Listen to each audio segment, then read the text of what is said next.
Quem é você? Meu nome é Paulo Salamuni. Eu nasci em Curitiba no dia 24 de outubro de 1960. Portanto, hoje tenho 55 anos. Eu sou filho dos professores Oda Elias Salamuni, uma professora de muitos anos de magistério, dos áureos tempos do Colégio Estadual do Paraná. Foi por 25 anos diretora da Escola Estadual Presidente Pedrosa. Hoje essa escola é municipal, passou do estado do Paraná para o município de Curitiba. E diga-se de passagem, nestes últimos anos foi considerada a número 1 de Curitiba, e Curitiba foi considerada o primeiro lugar no INDEB nacional, ou seja, a escola que ela dirigiu por 2 décadas e meia, construiu uma nova escola, por ser uma escola muito antiga no bairro do Portão. À época, o secretário de Educação era o reconhecido Francisco Borsari Neto, e ela, além de construir esta escola, sempre lembrava que um ex-governador do Paraná, Pedro Viriato Parigot de Souza, estudou nesta escola. Obviamente que não na época dela, mas ela teve o privilégio, essa escola, uma escola pequena, no bairro do Portão, em Curitiba, ofereceu escola pública, um governador do estado, do gabarito do professor Pedro Viriato Parigot de Souza. Então, uma paixão pelo magistério público, criou 4 filhos, tendo 2 padrões de magistério. O meu pai também, da área de educação, Riad Salamuni, geólogo de profissão, foi o primeiro reitor eleito na Universidade Federal do Paraná, na memorável eleição de 1985, e governou a mais antiga universidade do Brasil, de 1986 a 1990, ficando para a história da Universidade do Paraná e do Brasil, por ser uma universidade federal, como o primeiro reitor eleito da mais antiga universidade do Brasil. Nasceu no dia 7 de setembro de 1927 e faleceu no ano de 2002, tendo toda essa história. Além de geólogo, ambientalista, a paixão pelo magistério, que fez toda a sua vida na universidade, ele sempre disse que estudou na escola pública e deve isso ao Estado e à escola pública. Ele nasceu em Ponta Grossa, em 7 de setembro de 1927, estudou na escola Regente Feijó, uma escola pública e tradicional de Ponta Grossa. Depois veio aqui para os áureos tempos do ginásio paranaense, que antecedeu ao Colégio Estadual do Paraná, cuja sede era onde hoje está localizada a Secretaria de Estado da Cultura, ali em frente à Praça Santos Dumont, né? E só posteriormente o Colégio Estadual mudou para a sua sede atual, lá na Avenida João Alberto. Então ele estudou no Regente Feijó, no Colégio Estadual e na Universidade Federal. Para falar do Riad Salamuni, meu pai, já eu abro uma nota de rodapé e um parênteses para dar trazer um registro assim histórico, um tanto curioso. O Riad Salamuni passou no vestibular de medicina na Universidade Federal. Cursou os 3 primeiros meses e disse à família, isto pode ter sido ali na década de 40, mais ou menos, né, algo 47, final da década de 40, início da década de 50. E cursou 3 meses de medicina e disse que aquilo não era para ele, não aguentava o odor do formol, todo aquele cenário que envolve um curso de medicina e disse, estou fora. Imagine isto para a família naquela época, né, onde o filho passar na Universidade Federal para Medicina, cursar 3 meses.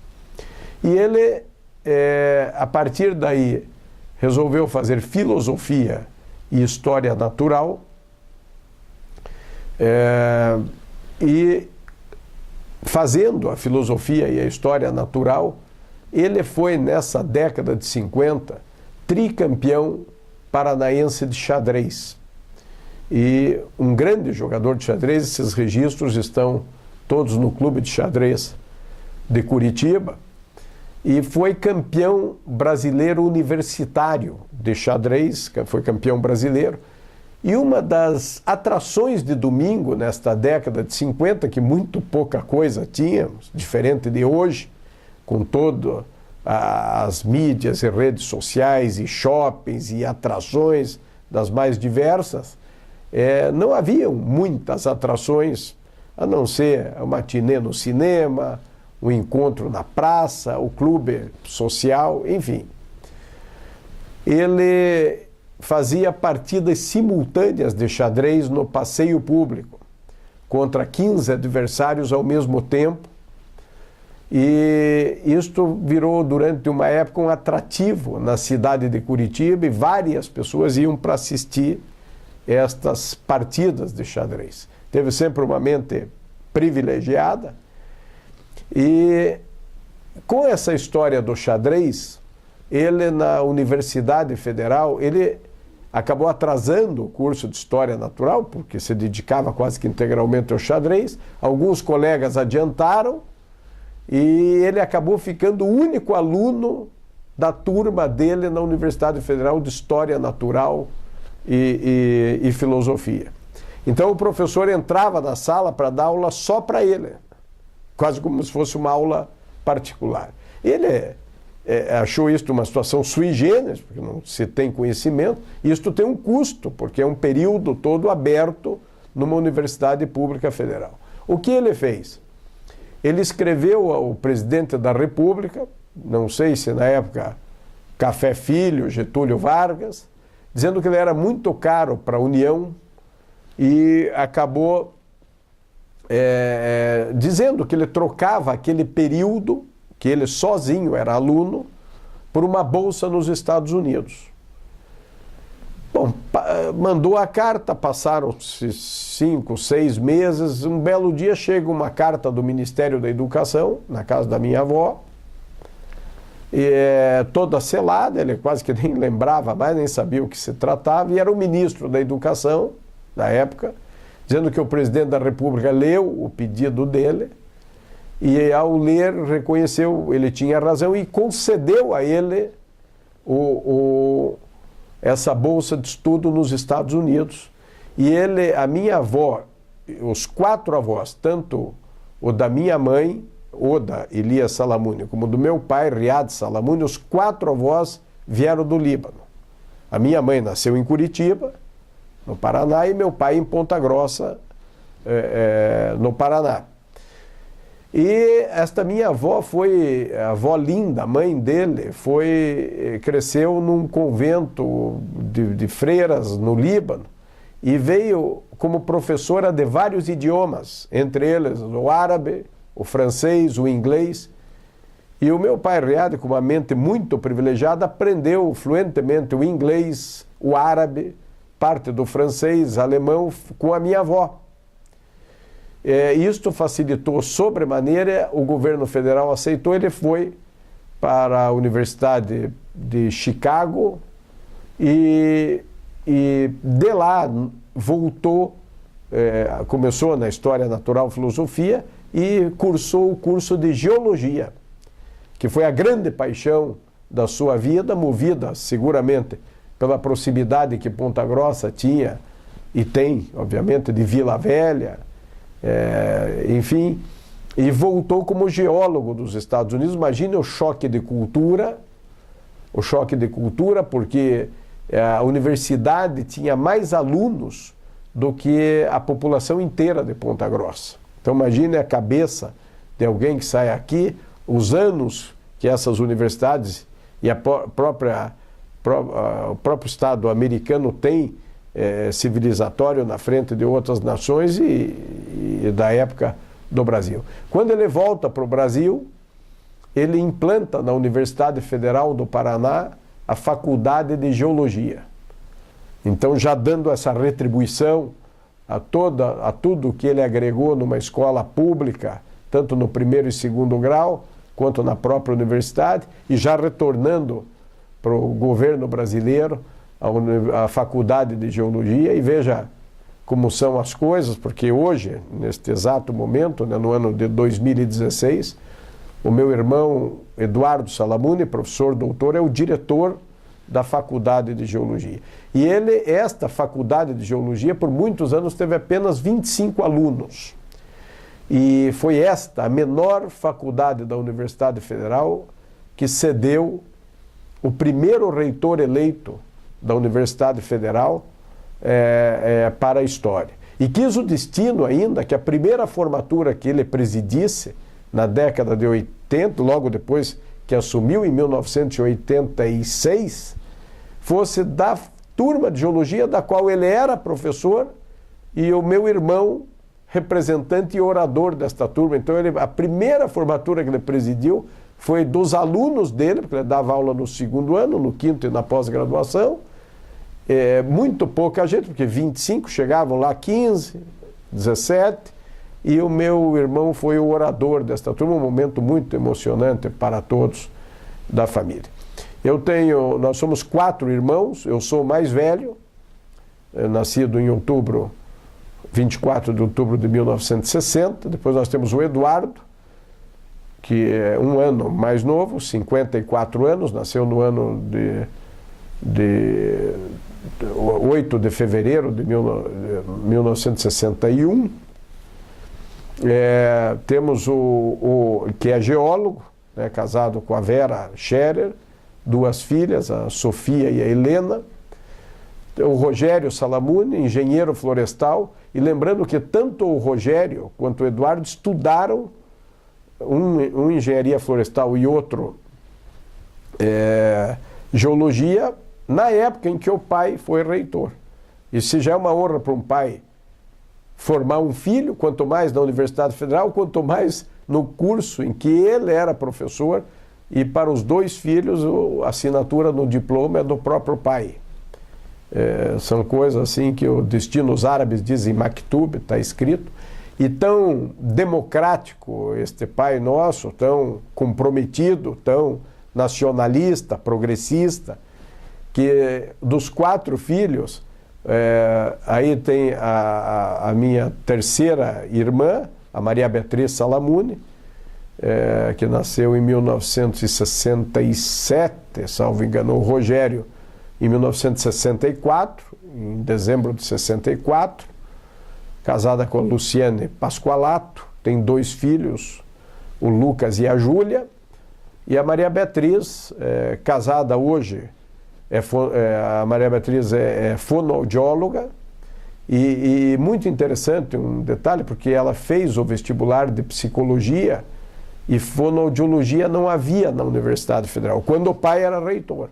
Para provar a seriedade deste homem, ela não passou do vestibular quando o pai era reitor, né, para mostrar a própria transparência da família.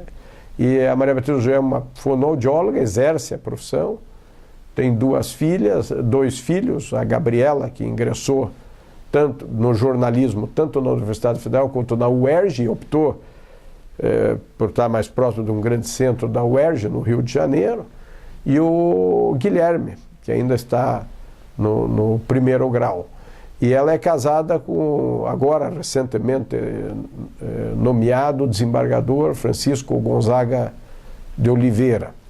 Então, toda a família, os que trabalham na coisa pública, todos por concurso público, e os que trabalham na iniciativa privada, bem-sucedidos e todos encaminhados.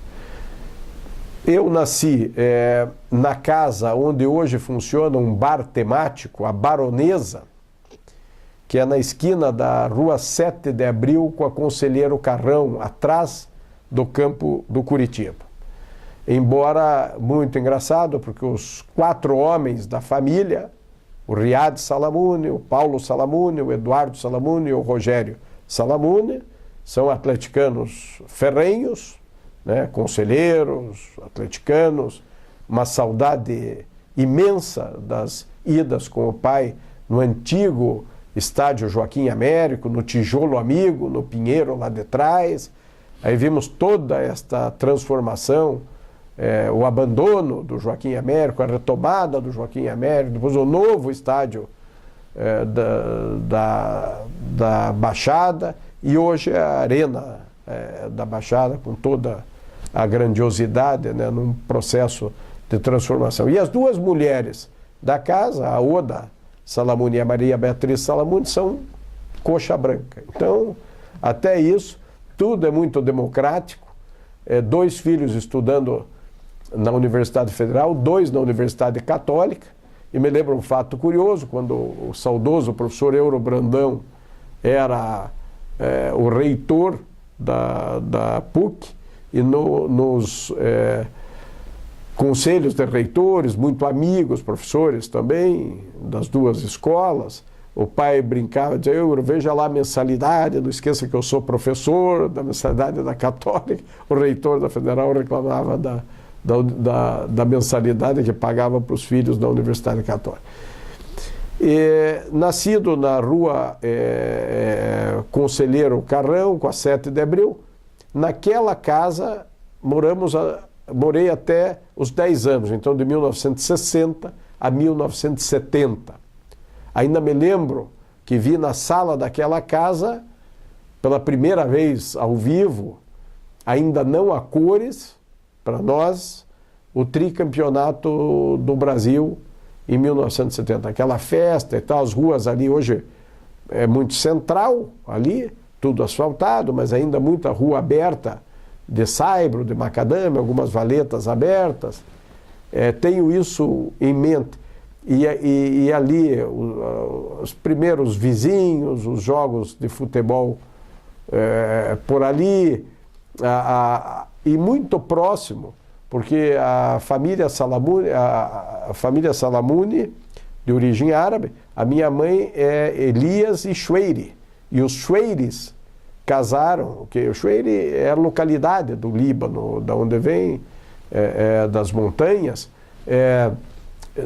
casaram com os Carãs aqui. O Carã também é muito emblemático, um nome muito do herói Youssef Karan, do Líbano, toda uma descendência.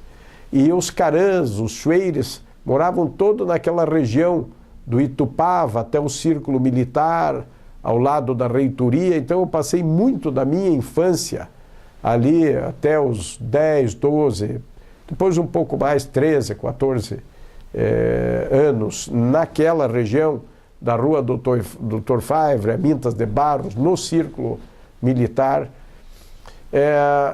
Com 4 anos de idade, até encontrei, outro dia, uma das minhas professoras, que ela reconheceu.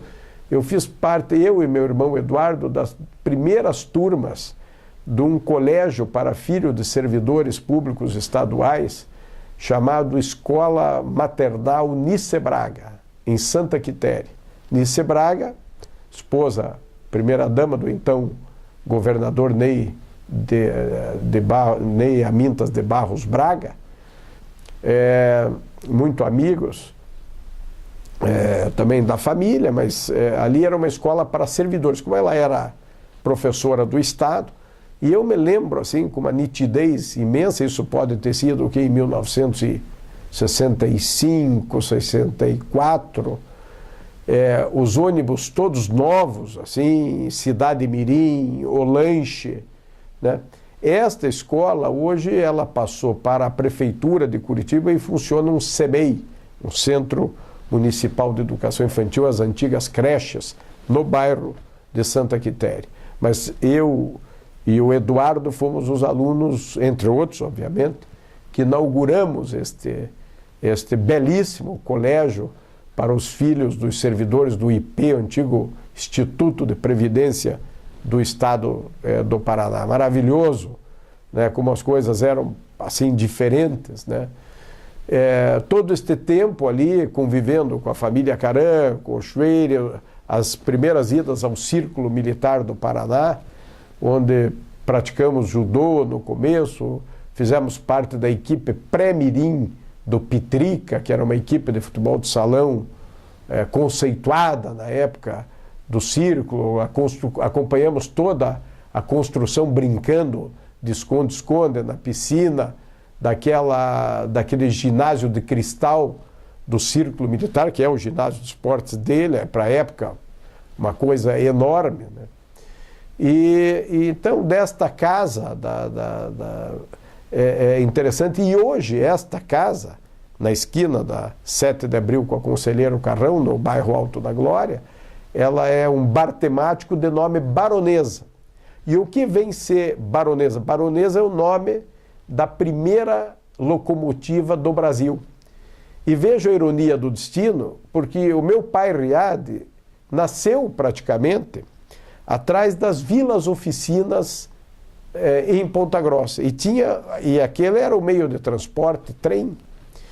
Tinha uma verdadeira paixão por trem. Tanto é que ele, invariavelmente, na antiga ferroviária, onde hoje é o shopping Estação, ele ia os domingos fotografar as Marias Fumaças e trem, tinha trem elétrico, era uma paixão por trem. E quis o destino que na casa onde nós nascemos levasse o nome da primeira locomotiva do Brasil, a Baronesa, em homenagem à coroa brasileira aqui. E hoje está lá como um bar temático neste sentido. Aí seguimos um pouco mais e houve a mudança da família do bairro do Alto da Glória para o antigo bairro do Capanema, onde até hoje a casa está desde 1970. Então toda a família mudou, não havia o viaduto do Capanema, tinha a linha férrea embaixo, e várias vezes tínhamos que esperar o trem manobrar, e muito movimento de trem ali, porque tinha toda a oficina da rede ferroviária federal, tinha a estação ferroviária, ainda não tinha, estava sendo construída nesta época a rodoferroviária ali. E às vezes íamos com o pai Riad, os irmãos assistiam o jogo na Vila Capanema, que foi o primeiro estádio, o estádio construído para a Copa do Mundo ainda no Brasil, aqui, e também para o centenário do Paraná, as comemorações em 1953, mas nós falávamos, vamos lá na Vila Capanema. Enfim, e ali a família construiu a história, toda essa história, o nosso ponto de partida. Desde o início, ainda estudamos tive uma passagem depois da escola maternal Nice Braga, na escola Tia Paula, uma escola tradicional, um jardim de infância, logo depois do material, onde várias pessoas estudaram, ex-prefeitos, enfim, onde hoje é um prédio corporativo também, ali na rua República Argentina com a Iguaçu, pode ser ali a esquina, hoje é um prédio corporativo, uma famosa escola que participava de desfiles de fanfarra, era um outro momento da cidade. E nos mudamos então para o bairro do Capanema, e dali a matrícula no Colégio Jesuíta Nossa Senhora Medianeira. Então eu estudei no Colégio Medianeira de 1967, né, já vista que o maternal fiz no Nice Braga e o jardim no Tia Paula, até 1978, todos os anos do primeiro e segundo grau no Colégio Jesuíta Nossa Senhora Medianeira. E agradeço até hoje este privilégio, lembrando que me sinto aluno inaciano, né, da Jesuíta de Santo Inácio de Loyola, e até uma curiosidade, porque o atual Papa Francisco, ele é da Companhia de Jesus. e confidenciou ao arcebispo Dom Peruso, atual arcebispo metropolitano de Curitiba, quando ele foi buscar suas credenciais, o Pálio, o atual arcebispo, ele perguntou de onde Dom Peruso era, ele sabia que era do Brasil, aonde no Brasil, ele falou que era de Curitiba, e o Papa vira assim, simplesmente, para ele disse, eu conheço Curitiba, como está o Colégio Medianeira? E aí o Dom Peruso ficou no meu senhor, sim, já estive lá, participei de retiros, e é óbvio, porque ele é um sacerdote jesuíta, e muito natural aqui próximo, que tem estado em algumas atividades do colégio. Um colégio que forma para a vida, com princípios, faz com que os seus princípios seja inegociado, forma a mulher, o homem, a pessoa integral, e não me arrependo, assim, em um minuto, obviamente, só agradeço meus pais por darem este privilégio, um colégio particular, durante todo este período. E ali já vim traçando a minha trajetória de liderança estudantil, de envolvimento. Fui representante da minha turma praticamente todos os anos, desde que foi instituído isso dentro do colégio. Fui dirigente do Grêmio Estudantil Padre Oswaldo Gomes, da época. Oswaldo Gomes, o Medianeira completou agora, no dia 24 de fevereiro de 2016, 59 anos de Curitiba. Aquela área foi uma área doada pelo município do Curitiba, onde era o antigo cemitério de cães e animais e de vegetais também da cidade de Curitiba. Era muito longe do centro, hoje praticamente um colégio central, uma área que, se tem uma área que foi bem doada, hoje não é possível mais doar a área para instituições privadas, a legislação não permite, mas se tem uma área bem doada, foi a dos padres jesuítas, que ajudaram a forjar aí o crescimento muito firme do caráter de gerações e gerações da cidade de Curitiba. Ali eu fui sempre tive presente em tudo, com as minhas turmas, e começa uma paixão também pelo movimento escoteiro dentro do Colégio Nossa Senhora Medianeira, embora, abrindo um parênteses aqui e logo fechando, em 1969, com 9 anos de idade, vejam que é a ironia do destino, eu participei como lobinho ainda do grupo escoteiro Rondon do Colégio Estadual do Paraná, que à época tinha como chefe de grupo o engenheiro agrônomo Igor Kippmann, filho do professor Kippmann, diretor noturno deste colégio. Tanto Igor quanto Rosiana Abenhatar Kippmann, de Curitiba. Hoje Igor Kippmann é embaixador do Brasil na Suíça. E naquela época era chefe de grupo, e nós participamos da inauguração do Largo Baden-Powell, em homenagem ao fundador do escotismo, Robert Stephen Smith Baden-Powell, ali na confluência da Avenida Afonso Camargo, com 7 de setembro, com a Mariano Torres e o fim da Comendador Franco, Mariano Torres, uma das confluências mais movimentadas da cidade de Curitiba, que era um antigo bebedouro ali para animais, e hoje é uma praça que homenageia o fundador do movimento escoteiro, Baden-Powell, que foi um herói inglês e que recebeu o desafio da coroa inglesa de fazer alguma coisa pelos jovens, que à época, assim, sem muita motivação, entregue, qualquer coincidência, não é mera semelhança ao ópio, a bebida, enfim. E ele, ajudando a Inglaterra a ter todos esses domínios pelo mundo, né, onde o sol nunca se punha, e ele voltava para casa e via aqueles jovens sem expectativa, sem perspectiva, e foi a coroa ao rei dizer a ele, salvo engano, não sei se era o rei Jorge V, enfim, dizendo que ele estava impressionado, que ele voltava e a juventude não tinha nenhum atrativo. Eu via aqueles jovens meio que largados em Londres e tal, e aí a coroa pôs para ele assim: general, então qual é a solução? E a partir daquele momento, ele parte e acaba fundando, em 1907, na ilha de Brauncy, no Canal da Mancha, o movimento escoteiro, que rapidamente se espalhou, e um pouco mais de 100 anos, hoje tem 500 milhões de membros.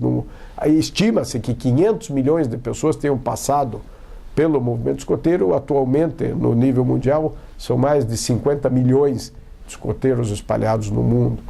E então ele passou até essa segunda vida, foi condecorado pela coroa britânica com o título de Lord Baden-Powell. E foi inaugurada esta praça em homenagem ao fundador do escotismo, e eu, com 9 anos de idade, lobinho, com o meu irmão Eduardo sem a idade ainda para ser, eu de mão dada com ele, e o Rogério no colo da minha mãe. Ainda não tínhamos a terceira irmã, me parece. Ou ela era muito de berço ainda. Fomos na inauguração desta praça, me lembro dos vereadores falando, salvo engano, o prefeito da época, já sucedendo o saudoso Ivo Arzua, que foi ministro da Agricultura, era o Omar Sabag, professor, amigo da família, Patrício, que morava ali a 2 quadras da casa da família, no Capanema. Então, inclusive a avenida principal levou homenagem à Avenida Prefeito Omar Sabag, que era onde ele morava, que daí junta lá na Prefeito Lotário Meissner, ali em cima, no Jardim Botânico. E o prefeito inaugurando, o presidente da Câmara inaugurando e fazendo o discurso, e eu nunca vou esquecer que eu virei para minha mãe: mas esses políticos não param mais de falar.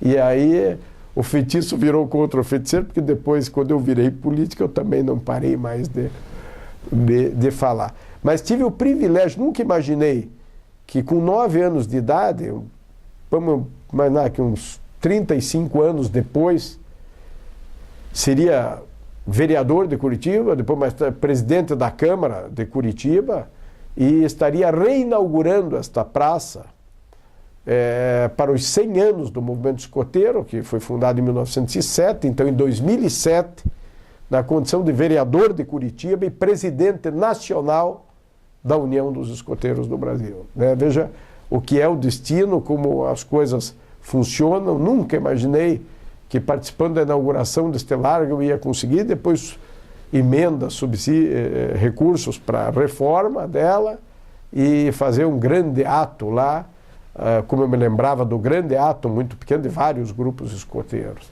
Então, depois disso, eu fiquei um pouco tempo neste grupo Marechal Rondon e fiz a minha promessa como escoteiro em 14 de setembro de 1974, no grupo escoteiro Nossa Senhora Medianeira, 49 do Paraná, um dos maiores grupos do Brasil, firme até hoje, continua sendo um dos maiores em tamanho, em intensidade de atividade, e toda a minha família participou, e foi um outro momento assim de felicidade intensa, porque nos remete a toda a família junto, irmão, irmã, como escoteiros, acampando depois como chefes deste grupo. E o meu pai, que sempre foi um sujeito disponível, embora o grupo tenha sido fundado em 16 de outubro de 1971, o grupo escoteiro, dentro do Colégio Medianeira, a primeira diretoria de pai só veio em 1975. Nesta época, o pai, por ser o decano, era o diretor do Centro Politécnico da Universidade Federal, e os chefes, humildemente, foram lá em casa, convidaram o pai para ser o presidente, porque precisava ter um presidente. O pai entendia uma coisa boa, sempre disposto, foi lá e foi o primeiro presidente deste grupo escoteiro. A minha mãe, da comissão de mães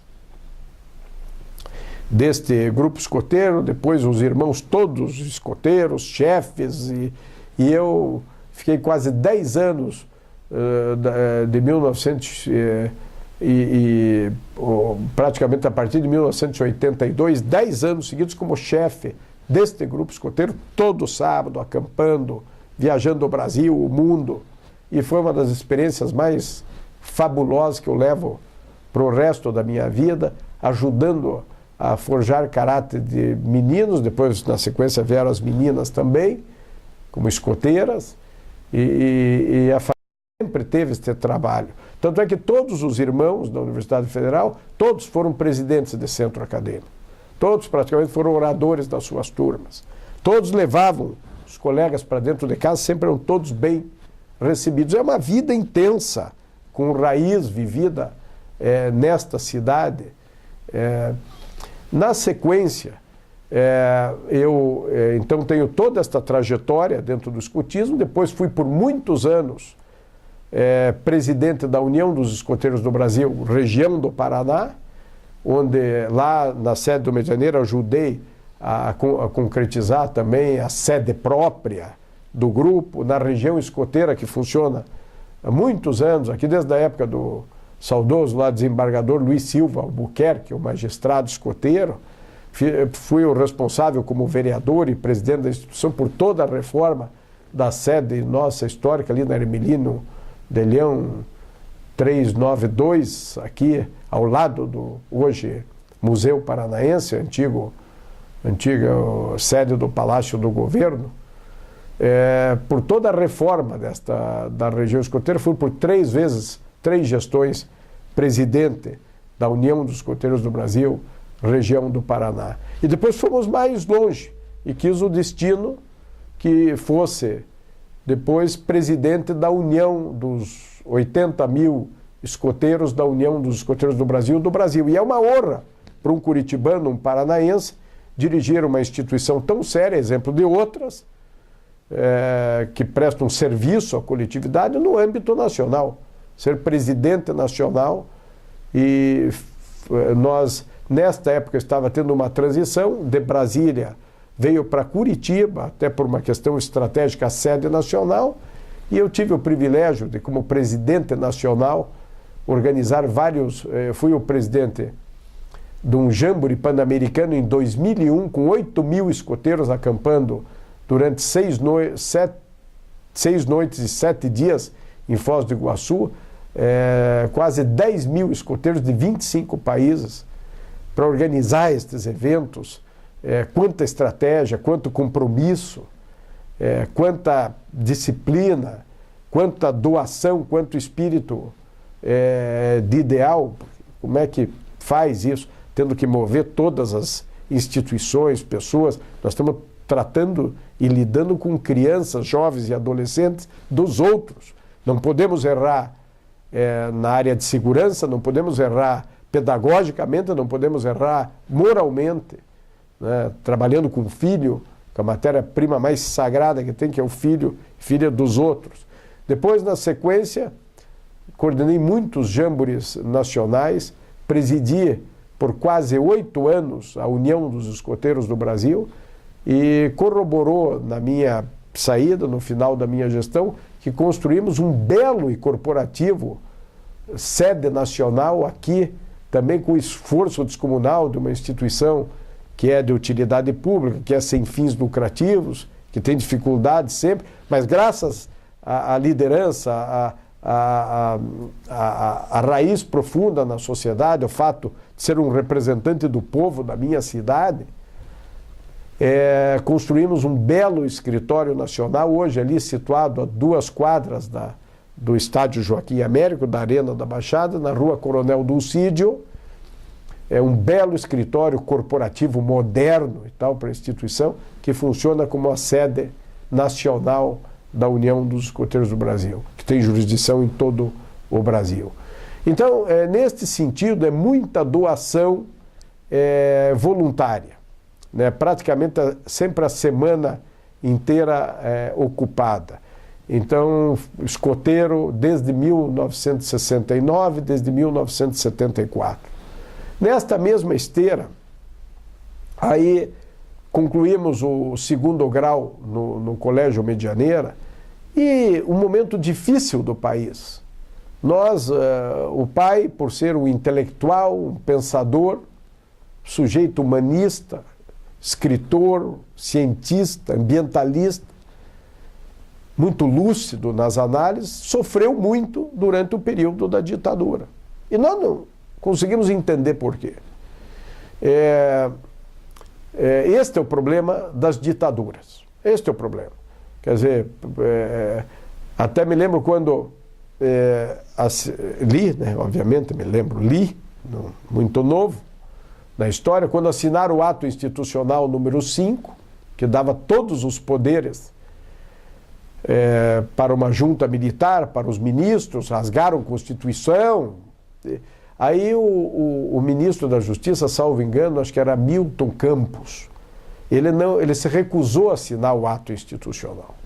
Aí perguntaram, mas ministro, por que o senhor se recusa a assinar se estes poderes todos ficarão na mão dos generais, dos marechais, dos desembargadores, das autoridades, e evitar, entre aspas, a balbúrdia do país, etc. Ele disse, olha, até destes eu não me preocupo. O que me preocupa é o funcionário público, é o servidor do balcão, é o delegado, é o guarda de trânsito, que num processo autoritário, se não vai com a cara do cidadão, da cidadã, toma uma atitude, esteja preso, esteja multado, não tem direitos, não tem garantias. E ele, naquele momento, foi, obviamente, demissionário, se recusou a assinar, e a partir daí foram dias difíceis para a família, para mim, porque era tudo, assim, parece assim, uma grande noite que não amanhecia, uma alvorada que não vinha. Por exemplo, lá na casa ainda, teve um certo dia, o pai muito perseguido, os órgãos de segurança invadiram a casa do pai, né? E roubaram toda a biblioteca dele. E depois um telefonema anônimo, obviamente o telefonema era difícil chegar, porque mal tinha o telefonema, mas chegava, dizendo que haviam jogado estes livros ali no Rio Belém, que é o rio que passa do lado do Círculo Militar, e à época não era fechado, era rio aberto, né? O Ribas deve lembrar desta época, aberto. Então, praticamente toda a biblioteca se estragou, mas uma cena, assim, fui com ele, com o secretário dele lá da universidade, baixar a escada ainda para salvar alguns livros, ainda que ficaram assim no concreto do lado do rio. Ele foi chamado várias vezes aos IPIs, aos inquéritos IPMI, policiais militares na universidade. Tinha uma pleiade de professores que homens como este perderam a forma, a exemplo de, entre outros, José Lamartine Correia, Nilton Freire Maia, Adail Sprenger Passos, Amilcar Gigante, Vieira Neto, vários. E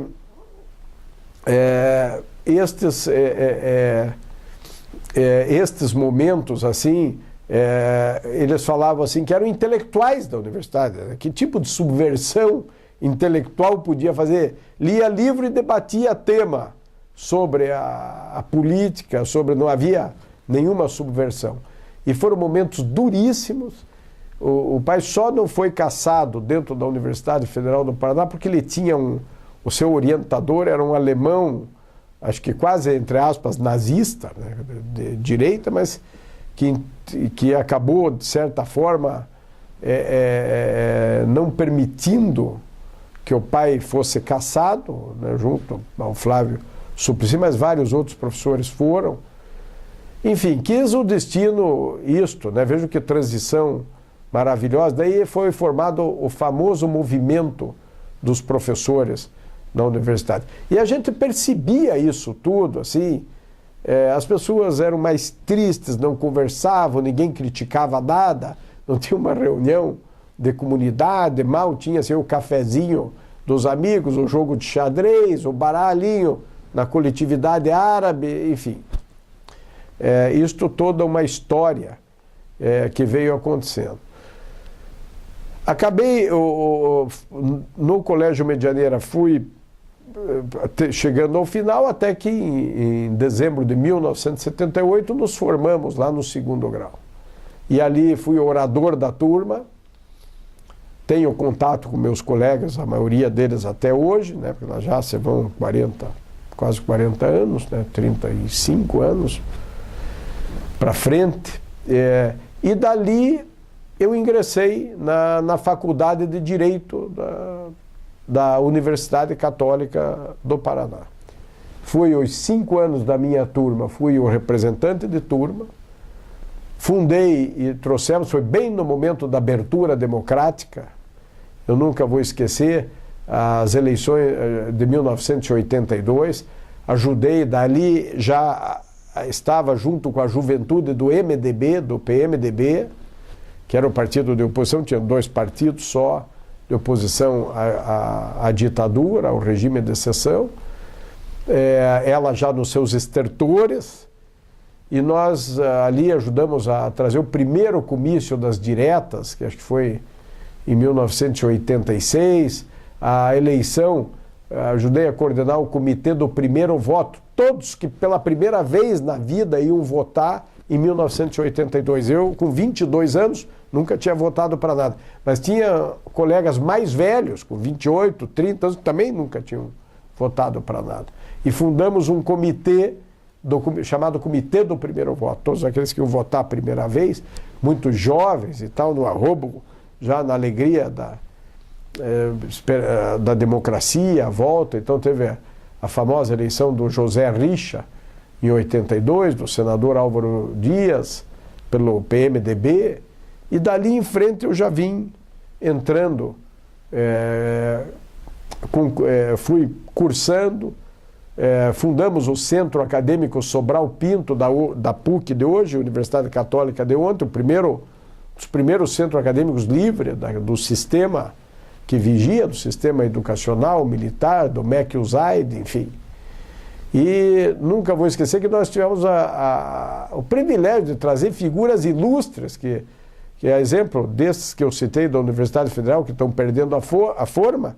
Outros, por exemplo, trouxemos o advogado Heráclito Fontoura de Sobral Pinto, né, que o Centro Acadêmico Sobral Pinto, um advogado já quase octogenário na época. Ele veio na fundação, trouxemos Teotônio Vilela, trouxemos Dom Helder Câmara e tantos outros políticos grandes da universidade num momento de ebulição, de efervescência democrática ali dentro da universidade. Foram momentos, foi bem o final desse período de ditadura, início da democracia. Ajudamos a montar os palanques das diretas. Já tem uma injustiça que se comete com Curitiba, porque Curitiba foi a primeira cidade a fazer o comício das diretas, porque o doutor Ulisses Guimarães, com quem eu tive assim, o privilégio de conviver um pouco na juventude do partido, dizia: você dá certo em Curitiba, dá certo em qualquer lugar do mundo aí, porque aqui o povo é exigente, é diferente.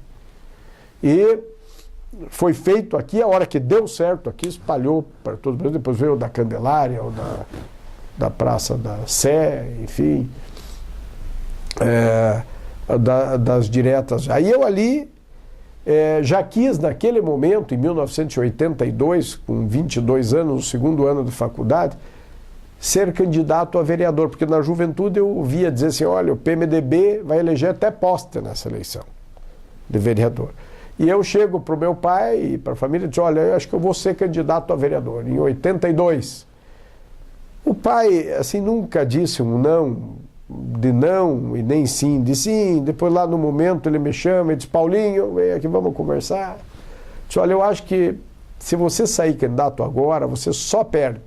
E eu disse: mas pai, como é que eu só perco? Como é que eu perco se eu ganhar, eu não perco?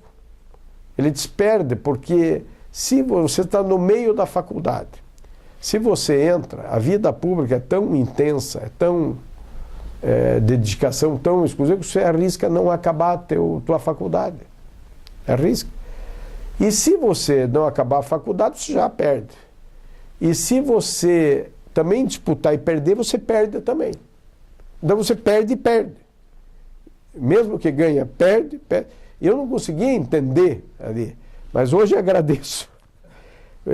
Hoje eu entendo bem o que é na vida. Às vezes você ganha perdendo e perde ganhando.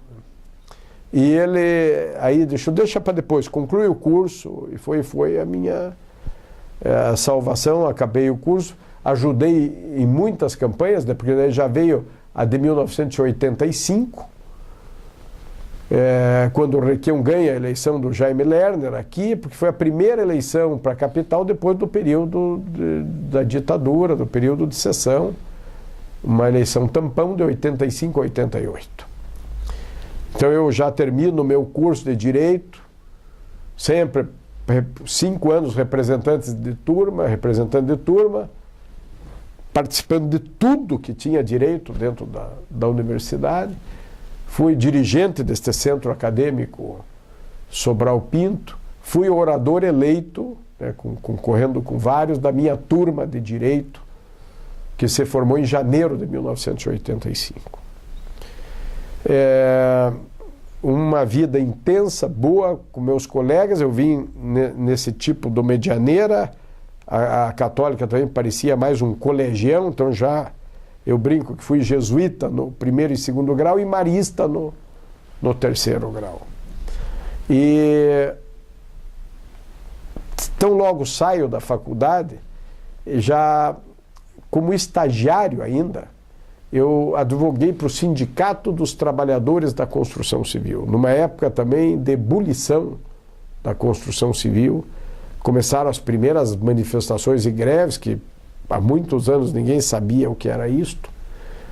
Participei, assim, com 19 anos, de um abraço que os trabalhadores deram. Em 79 ainda tinha acabado, era proibido reunião, Constituição antiga. Mas fui estagiário do sindicato e fazia uma média de 7 a 8 audiências por dia para os trabalhadores da construção civil na Justiça do Trabalho. Aí participei da equipe de jovens que levou a vitória do PMDB, com o então prefeito Roberto Requião, à cidade de Curitiba, e a partir daí ingressei na administração pública, como advogado da Prefeitura de Curitiba. Fui um dos responsáveis, juntamente com os procuradores, os advogados, professor da Universidade Federal Manuel Eduardo Alves Camargo e Gomes, e o procurador, meu colega hoje do município de Curitiba, Luiz Miguel Justo Silva. Nós implantamos a primeira ouvidoria do Brasil, já no processo democrático. E quis o destino que 30 anos depois, uma ouvidoria por decreto, pude eu, como presidente da Câmara Municipal de Curitiba, eleger o primeiro ouvidor nessa transição de 30 anos, primeiro ouvidor eleito pelo parlamento próximo do Instituto do Ombudsman, que é eleito pelo parlamento, porque não tem sentido um ouvidor ser cargo de confiança do prefeito ou de quem quer que seja, porque na primeira averiguação está admissível ad nutum, né? Enfim, essa ponte foi uma das pontes. Logo em seguida que nós implantamos a ouvidoria, e a ouvidoria se espraiou.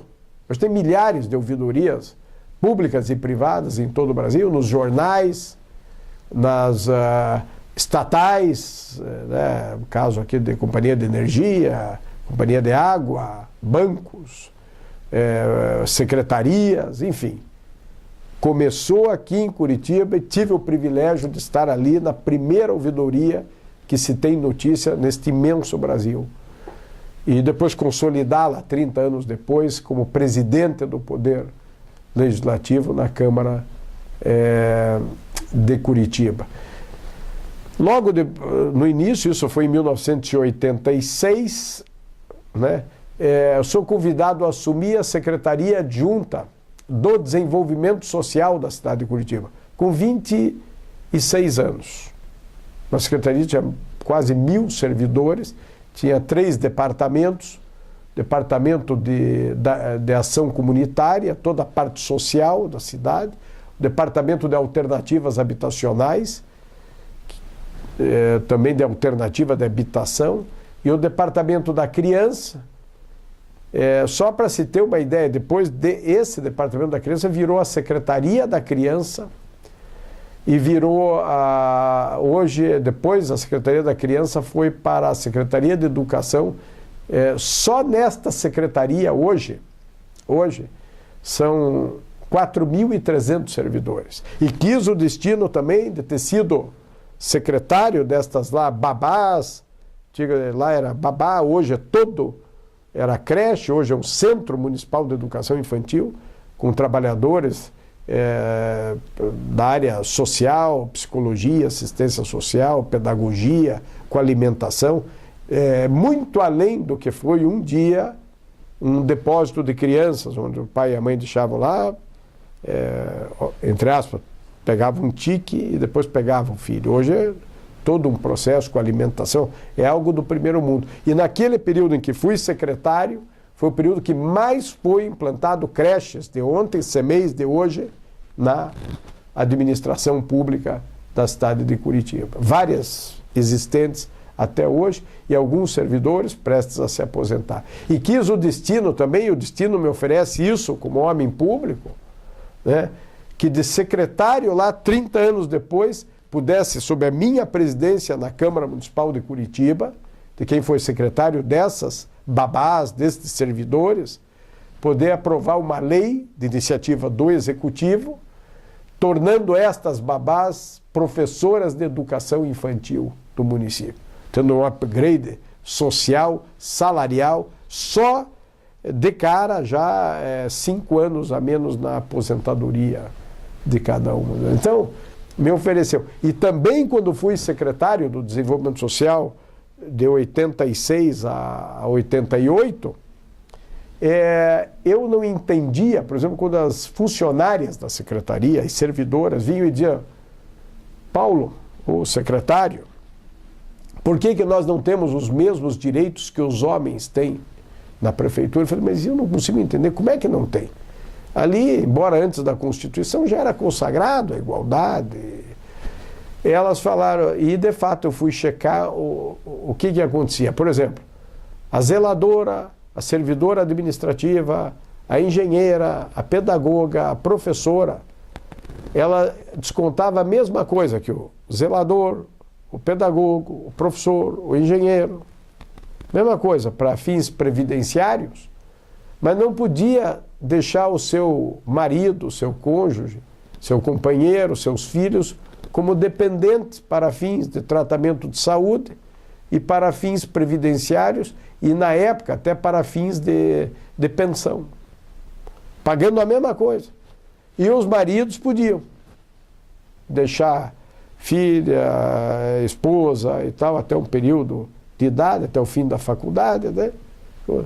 E eu nunca... Logo que eu assumi na Câmara Municipal de Curitiba, no dia 23 de abril, dia do escoteiro, por coincidência, do ano de 1991, para o primeiro mandato, aquilo para mim uma honra sobremaneira, algo que eu desejei, que eu lutei, que trabalhei para isso, chegando ao mandato popular sem ser dirigente de nenhuma igreja, sem ter o poder econômico, sem ter o microfone na mão. Quer dizer, um cidadão que sempre foi dedicado às causas da sua cidade, da sociedade, dos movimentos. Uma das primeiras leis que eu pus, mesmo sendo consagrado, e aí um pouco da índole, porque se talvez tivesse um outro mais fraco moralmente, podia se aliar com advogados de fora, sem dar seu nome, obviamente, e seriam milhares de ações ganhas pela igualdade. Primeira coisa que eu fiz, uma das primeiras leis que fiz foi garantir esse direito de igualdade para as servidoras e servidores no município de Curitiba. Nós temos casos hoje, teve um servidor hoje que quase 90 anos, que agradece até hoje, porque ele virou pensionista da mulher que faleceu. E todo o tratamento dele no Instituto Curitiba de Saúde, o antigo Instituto IPMC, Instituto de Previdência, graças a esta lei. Então, são coisas que gratificam. Vi também como secretário, isto me comoveu às lágrimas, me sensibilizou, a miséria na cidade onde mães deixavam crianças em alguns casos, antes de Estatuto da Criança, antes de Conselho Tutelar, amarrada no pé da mesa ou no pé da cama para que elas pudessem trabalhar e as crianças não fugirem de casa. Então, as pessoas não têm noção destes mundos todos que uma única cidade do tamanho de Curitiba tem, né? Na sequência, além da questão da Secretaria de Desenvolvimento Urbano, Desenvolvimento Social, que foi de 1986 a 88, sempre me dediquei a instituições. Uma outra instituição a qual me dedico por 3 décadas já, eu tive o privilégio de, assim, dentre outros, ter tido lá o reverendo Elias Abrão, quer dizer, uma figura fabulosa, o Nilton Trevisan, o Dr. Paulo Montserrat, o Luiz Renato Ribas e tantos outros, Helmut Kampmann, enfim, tantos, ser rotariano. E é muito interessante porque o Rotary era uma paixão da minha família pelo lado dos Carãs. Então, eu tinha o meu tio, João Carã, um comerciante, assim, próspero, inteligente, que era dono da Alhambra, uma loja de confecções, ali na rua Comendador Araújo, quase esquina com a Dr. Favre, próximo ao Círculo Militar. E o tio João era um apaixonado pelo Rotary, apaixonado. E o tio João, junto com o engenheiro, uma pessoa especial que faleceu tão prematuramente, com 47 anos de idade, 6 filhos, o engenheiro Adel Caran, eram todos do Curitiba Norte, pessoas geniais. O Adel Caran, responsável pela construção do primeiro edifício redondo de Curitiba, talvez isso até tenha contribuído para a sua morte, que foi um infarto fulminante, embora jogava tênis, tinha uma vida, tocava violino, era um líder nato. O Adel Caran construiu o edifício Governador ali na esquina da Presidente Faria com a 13 de Maio, nessa época. E eles eram do Rotary Clube Curitiba Norte. E neste Rotary Clube Curitiba Norte havia a figura do Heron Arzua, também, que foi secretário das Finanças, e é filho do Guido Arzua, grande expoente do Rotary Clube Curitiba Oeste.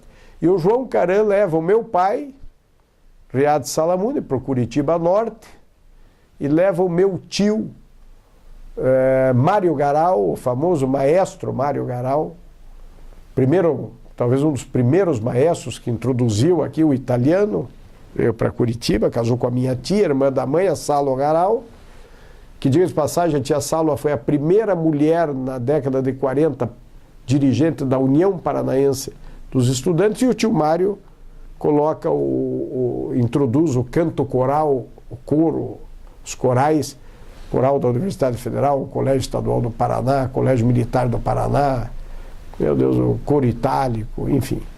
Cantou para o Papa, tocou 2 vezes, 2 visitas do Papa em Curitiba, e ele também no Curitiba Norte. E quis o destino, eu fui em algumas reuniões, quando os Rotary se reuniam ali, ainda não era a Rua das Flores, era a Rua 15, ali no Grande Hotel Moderno. Ia com meu tio João, com meu pai Riad, ou com o tio Mário, ou com o Adel. E depois, dali, do Grande Hotel Primário, como o Avelino Vieira era um rotariano, um entusiasta, numa das sedes do então Banco Bamerindos, construiu ali na esquina da Luizima com Ferreira, com a Cândido Abreu, e os Rotaries passaram a funcionar, inclusive o Oeste e vários outros, no 2º andar da agência do Bamerindos, ali na outra quadra da Prefeitura de Curitiba, ali do Palácio 29 de Março. E quis o destino que eu pudesse falar em público pela primeira vez para pessoas e homens de negócio e profissionais no Rotary Clube Curitiba Norte, com 14 anos de idade, eu ainda no primeiro grau, segunda parte do primeiro grau do Medianeira, levado pelas mãos do tio João Caran, para dizer o que um jovem do segundo grau entendia do Rotary, como é que ele via o Rotary, enfim. Dali foi a minha primeira participação pública. E daí quis o destino que, levado pelas mãos de Omar Fatucci, do Osni Pelissari de Quadros, o Osni foi meu padrinho direto, o Omar Fatucci, o entusiasta, e toda a diretoria do Santa Mônica. Fui para o Rotary Clube Curitiba Oeste, que permaneço até hoje, quase 30 anos. E daí foi muito interessante, porque daí lá eu fui colega de Rotary do Guido Arzua, do grande Guido Arzua, um expoente de Rotary internacional, professor. E o meu pai era colega do filho dele, o Heron Arzua, no Rotary Curitiba Norte. E o Heron era meu colega, obviamente que de uma geração mais para frente, procurador do município de Curitiba, junto com o Nestor Bueno e outros. Então o Rotary também, veja aí, vamos somando, além da vida profissional, acadêmica, escotismo, Rotary, e nessa esteira também outras atividades, como por exemplo o Santa Mônica Clube de Campo. Santa Mônica tem, salvo engano, 50 anos, completando este ano.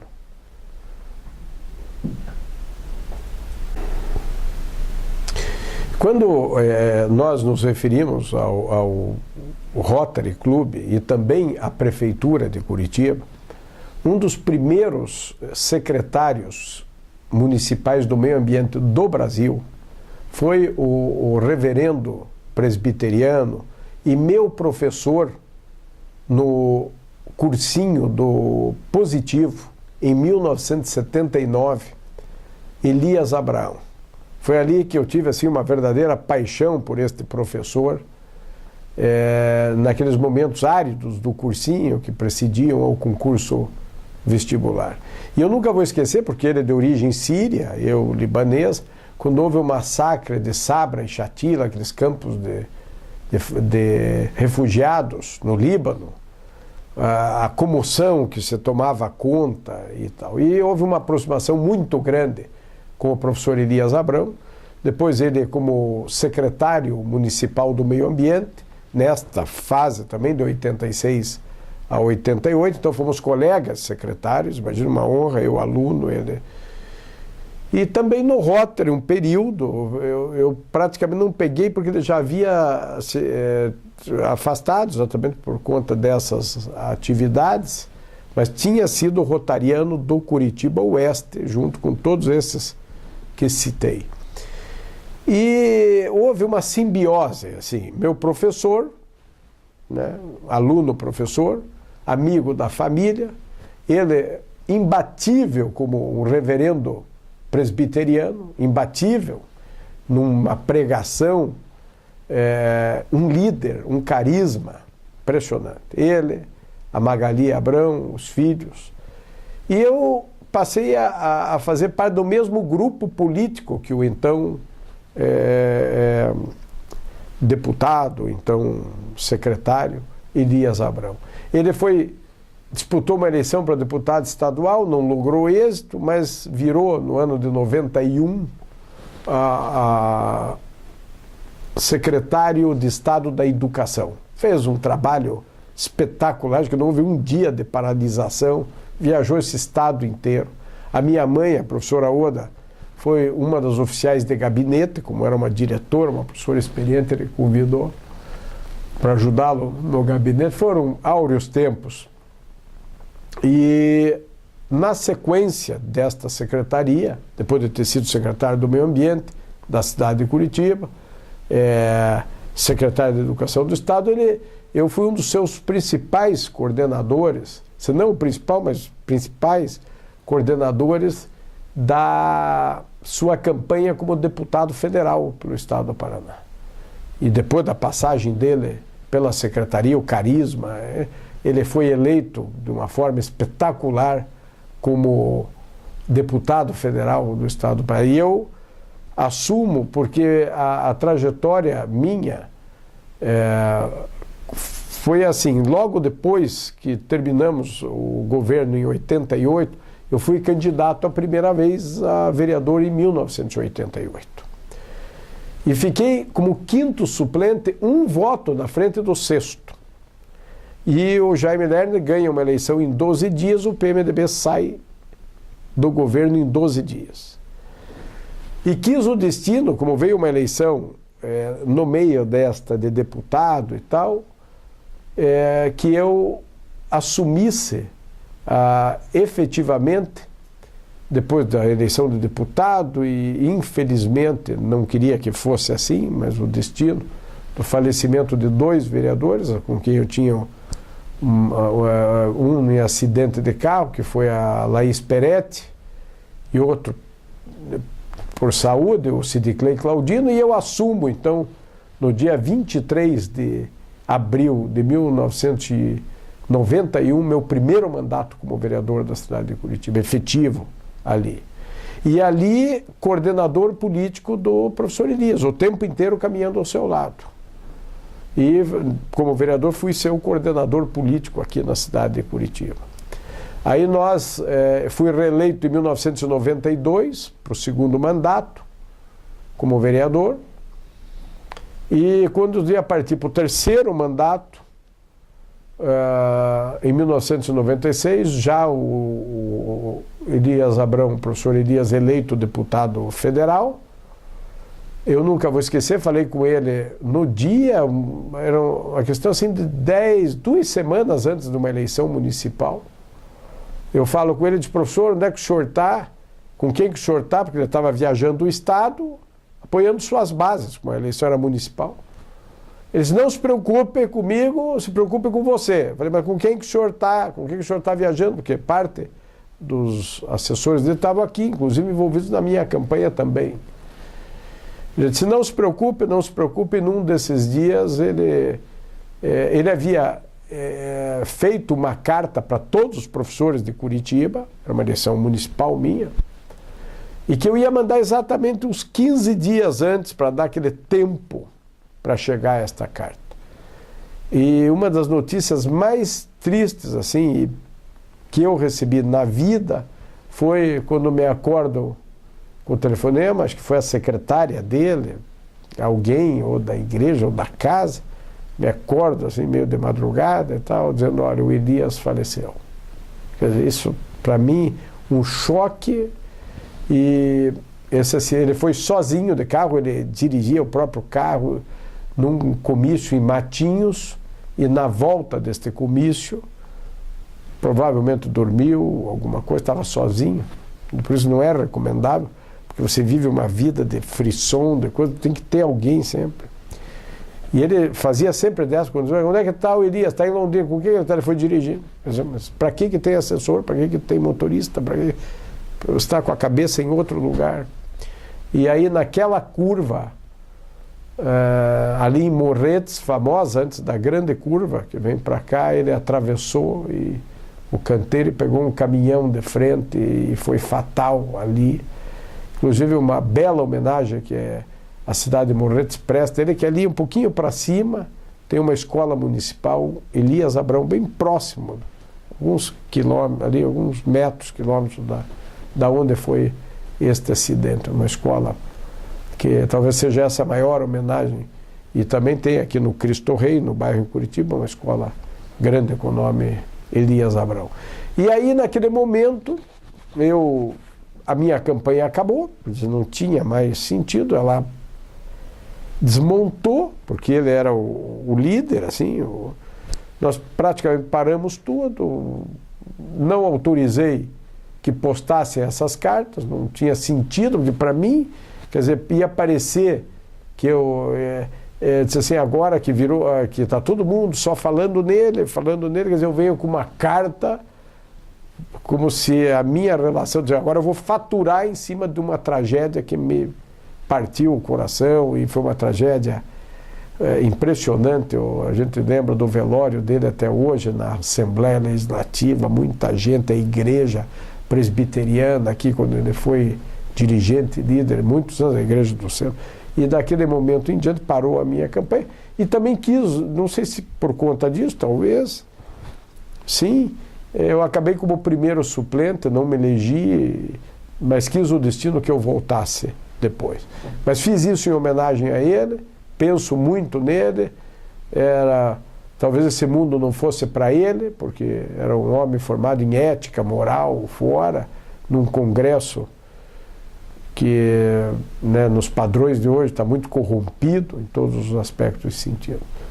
Aí, então, volta esta trajetória, me dediquei ao Rotary, ao Santa Mônica, fui presidente do Clube Sírio Libanês do Paraná, fundei a Associação de Moradores do Capanema de ontem, do Jardim Botânico. A lei de mudança do nome do Jardim Botânico é uma lei, é um plebiscito, foi um dos primeiros e únicos plebiscitos da cidade de Curitiba.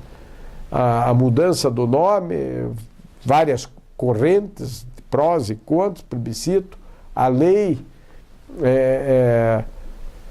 E como vereador, então, eu hoje com 55 anos, advogado, procurador de carreira do município, estou no meu 7º mandato como vereador da cidade de Curitiba, destes 7, 4 de 4 anos e 3 de 2, mas todos efetivos, não eram temporários mais.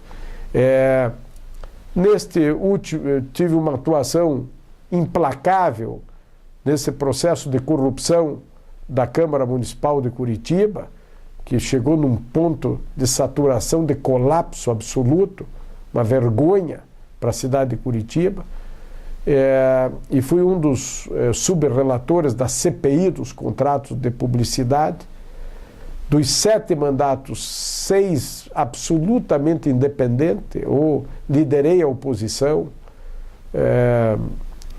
exerci estes mandatos, exerço sem canga no pescoço, não sirvo a nenhum senhor que não o povo desta cidade ou as pessoas que conhecem todo este meu trabalho. Dediquei uma vida a isso, né? Tanto é que sou solteiro e hoje se explica um pouco disso, porque como é que eu ia levar com reuniões de manhã, de tarde, de noite essa situação, embora seja um custo alto isto, que a gente entende que o sentido meu ponto de partida foi uma família, e a família é e continuará sendo a célula máter, célula fundamental da sociedade.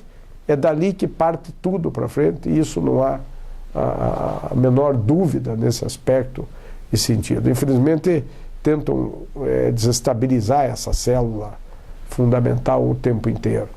Mas tive a minha família, tive o apoio da minha família, dos meus irmãos, de pais, de sobrinhos, conheci ainda um dos avós, enfim. Então, 7 mandatos como vereador, fui um dos responsáveis pela moralização da Câmara de Curitiba.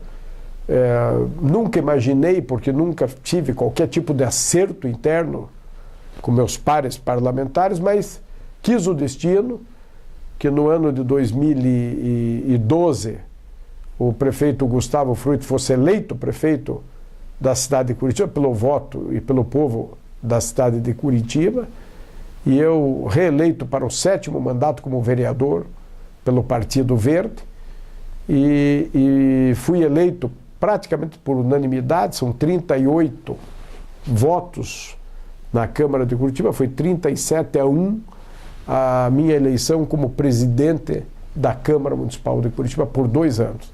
E disse, tenho dia e hora para entrar e dia e hora para sair.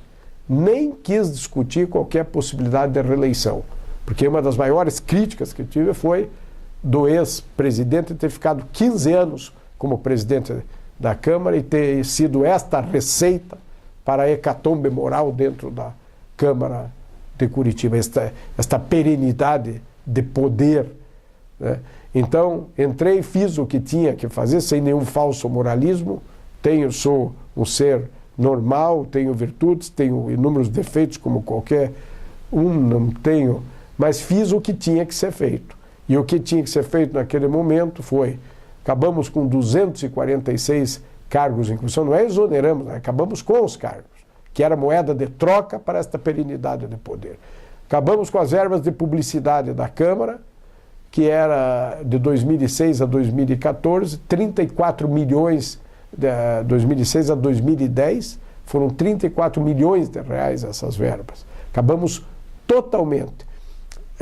Gastamos 15 mil reais em 2 anos para editais de licitação, de audiência pública, contra um gasto médio por ano de 8 milhões de reais em verba de publicidade, que era um dinheiro que era para fazer parte desta máfia que ali estava instalada. Pusemos o ponto biométrico. Não há mais nenhum tipo de voto secreto dentro da Câmara Municipal. A portal da transparência foi considerado o número 1 de todas as câmaras municipais do Brasil. Tiramos a Câmara Municipal no período de 2013 e 2014 das páginas policiais da cidade de Curitiba. Então, neste sentido, tive o privilégio de servir a cidade que eu nasci, que tenho toda essa história, que fui presidente de diversas associações, conselheiro de outras tantas, participando de todos os momentos e lugares, assim, como membro da Igreja Católica, também como cursilista, como membro do Encontro de Jovens, todos os aspectos e sentidos. E acho que isso foi muito positivo. E talvez tenha culminado tudo isso ainda, não esperava também, para alguém que nasceu nesta cidade, com uma raiz profunda aqui, de família e pessoal, de representar por tantas vezes o povo desta cidade, por ter sido presidente do parlamento sem ter me corrompido e nem corrompido ninguém para chegar lá, que parece uma coisa muito quase impossível, por um servidor público de carreira por concurso público, passou em 3º lugar num concurso concorridíssimo de procurador do município. Por tudo isso que ficou, por ter sido o autor da lei do Conselho, da Conferência, do Fundo do Idoso na cidade de Curitiba. E tantas outras leis. Por exemplo, o desligamento dos semáforos a partir da meia-noite no pisca-alerta, onde for possível, para evitar assaltos. Tantas coisas que vivi e ainda tive o privilégio de ser presidente. Lembrando que dos 5.570 municípios do Brasil, ou 399 municípios do Paraná, que compõem o Paraná, e era do Elias Abrão esta frase, que ele dizia que a origem etimológica da palavra política é polis. Polis é relacionamento urbano, é relacionamento cidadão. Quando nós nos tornamos desinteressados do processo político, é que surgem os oportunistas, os fisiológicos, que quando querem não sabem legislar, porque não se assessoram para isso. E quando sabem não podem, porque os interesses que os levam a ter um mandato popular não permitem que eles sejam eles mesmos. Eles são marionetas, são comprados para estar ali como prepostos de grupos que têm outros objetivos que não o da sociedade. Então, de modo que tenho até hoje a honra de ter um mandato limpo, leve, e neste sentido sinto este serviço à cidade de Curitiba. E como corolário disso tudo, de um servidor público municipal, de alguém que nasceu aqui com toda essa história, pude ser, desde a época de Jofre Cabral e Silva, fui diretor do Santa Mônica, presidente do Clube Sírio Libanês do Paraná. E ainda tive o privilégio de por uma semana, em janeiro de 2014, de ser prefeito da cidade de Curitiba como chefe do Poder Legislativo, com a ausência do prefeito e da vice-prefeita. Então, é uma trajetória que me orgulha, que me anima. É preciso ter coragem para tudo isto, e a coragem é a matéria-prima da civilização. Sem a coragem, as demais virtudes do ser humano sucumbem na hora do perigo. Sem a coragem, as instituições perecem, sem a coragem não haveria a cruz nem os evangelhos. E eu concluo este pequeno resumo de uma história com muitas variantes, que cada variante desta poderia dar uma conversa de 1, 2 horas aqui, dizendo assim que eu utilizei para minha vida um roteiro de vida. E foi de um poeta português de nome Sidônio Muralha, que fugiu do período de ditadura de Salazar, antes da Revolução dos Cravos em Portugal, e veio morar em Curitiba. Como todo intelectual, poeta, sempre perseguido onde é a ditadura. Morou aqui. A sua esposa é viva ainda, septuagenária, a viúva é médica, né? E o nome dele é Sidônio Muralha. E dentre vários livros, poemas, tem um que ele põe roteiro de vida. E tem sido este o meu roteiro de vida. Como pessoa, como homem público, como profissional, como alguém que se dedica integralmente a esta cidade.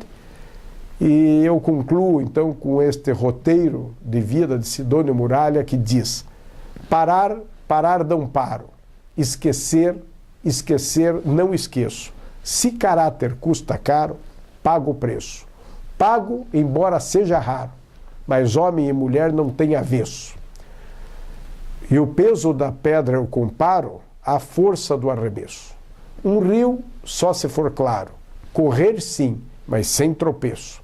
Se tropeçar eu não paro e não mereço. E que ninguém me dê amparo, nem me pergunte se padeço. Não sou nem serei avaro, se caráter custa caro, pago o preço.